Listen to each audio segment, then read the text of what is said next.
da minha entrevista. Até daqui a pouco, Melissa. Ora, nos últimos 10 anos, quase 6 mil agências bancárias fecharam e cerca de 70 mil funcionários foram demitidos no Brasil. Quem ficou está trabalhando dobrado. A acusação é do Sindicato dos Bancários, que está com uma campanha nacional contra o abuso. E para falar mais sobre esse assunto, nós recebemos aqui no estúdio o secretário de Saúde do sindicato, Everton Espíndola. Bom dia. Bom dia. Bom dia, Verusca. Primeiro, obrigado pelo espaço. E tem sido preocupante, realmente, porque você tem um descasamento. E é esse descasamento. Eu tenho demissões e, ao mesmo tempo, eu tenho um crescimento de atendimento e um crescimento de metas. Como é que você consegue sobreviver em meio a isso, mantendo a sua saúde mental, a sua saúde física? Porque, ao mesmo tempo que eu tenho a pressão do acionista, eu tenho a pressão do cliente para o atendimento, e isso se torna uma bola de neve. Estivemos agora em Porto Alegre discutindo esse tema, que na verdade é o tema que já nos preocupa há muito tempo, e nós temos um documentário sobre isso, além do limite, quando a meta é sobreviver. Documentário que a gente pode acessar onde? Está no YouTube. No YouTube. Isso, está no YouTube. E ele trata exatamente desse tema, porque nós temos um registro de um suicídio a cada 20 dias na categoria bancária.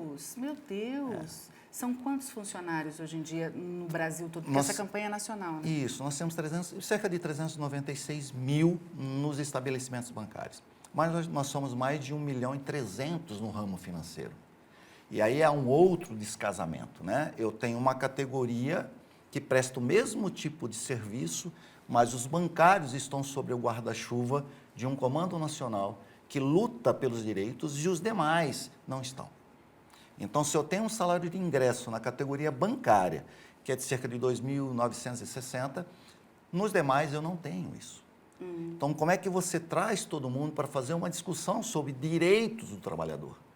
Porque na outra ponta você tem um patrão, né, que se mobiliza, se estrutura para reduzir cada vez mais aquilo que você conquistou durante décadas. Que tem o marketing, que tem a propaganda, a publicidade a seu favor, que tem políticos, que tem lobby. Como é que luta contra isso?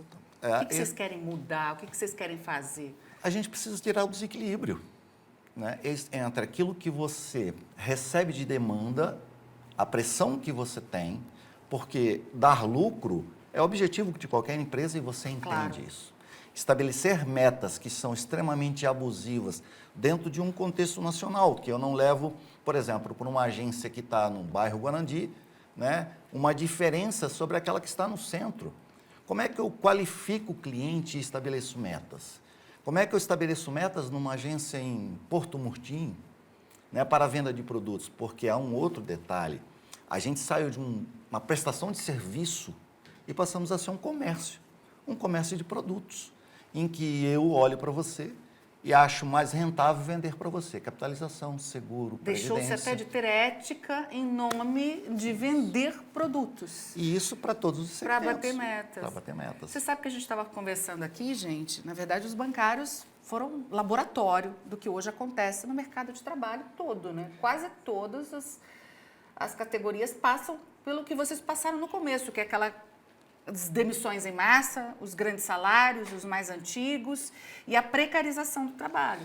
E isso sem contar, sim. Nós somos uma categoria organizada nacionalmente, a única categoria organizada nacionalmente. E a gente teve conquista nos últimos 30 anos que estão aos poucos tentando ser retiradas.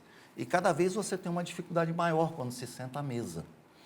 E aí a questão de você estar mobilizado, né? Você ter a consciência de classe, entender que você é trabalhador e você precisa se mobilizar.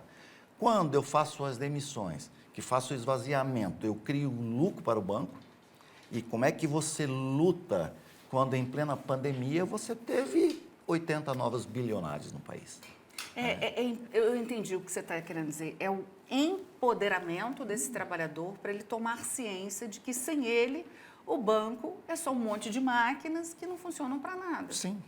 E como é que você chega na base? Hoje a gente tem um outro detalhezinho extremamente importante, que são os telepresenciais, né? Eu transfiro aquilo que era uma atividade que eu olhava para você para o telemarketing. E aí eu peguei hoje, tiro o empregado de uma agência, levo ele para sua casa. Né? E lá ele vai exercer a mesma atividade. Mas lá eu cobro ainda mais, porque aqui eu digo, você vai ter um atendimentozinho. O famoso home office, que não é nada fácil. Home office. Né? Então você não tem uma estrutura adequada, você não tem um descanso, porque ao mesmo tempo que eu tiro você do ambiente de trabalho, né, eu também tiro o vínculo que eu tenho com você, essa empatia que eu tenho dentro daquele movimento, e crio uma série de outros problemas. O que vocês querem sentar à mesa dos bancos, junto com os bancos, e negociar esses termos? Ou é só para jogar para o consumidor o que estão fazendo com vocês como se fosse uma propaganda negativa? É um todo, porque você não discute a organização de trabalho sem discutir o que a sociedade se tornou. Né? Quando a gente fala sobre meritocracia, o que eu quero efetivamente dizer com isso dentro do trabalho bancário? É porque se eu tenho um salário de ingresso que é maior que a grande parte das categorias estabelecidas no país, isso me torna o quê diante daquela figura que a gente chama de status social? Né? E dali a pouco eu digo para você, olha, para você chegar numa função de confiança, você precisa vender produto. Né? E se você não vende, eu te cobro. E essa cobrança intensa para que você... E aí você se cobra, o teu colega te cobra, e o cliente que chegou te cobra, né? E aquele que ganha os dividendos te cobra ainda mais. E isso torna um ciclo que é maléfico. Ele não é um círculo virtuoso, né? Ele é vicioso. E eu acabo, assim que assumo uma função de confiança, que o meu salário sobe, me endividando. Gente, é importante, muito obrigada pela sua entrevista, mas eu quero chamar a sua atenção em casa, porque o que aconteceu com os bancários está acontecendo com vários setores. No jornalismo está acontecendo muito por conta da chegada da tecnologia, nós estamos sendo colocados à prova.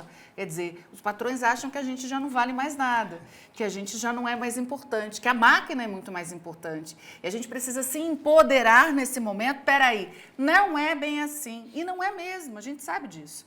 Né? Então é muito importante que a gente apoie a campanha de vocês, até porque estaremos nos apoiando. Obrigado, Verisca. Obrigada e um bom dia. Bom dia para você.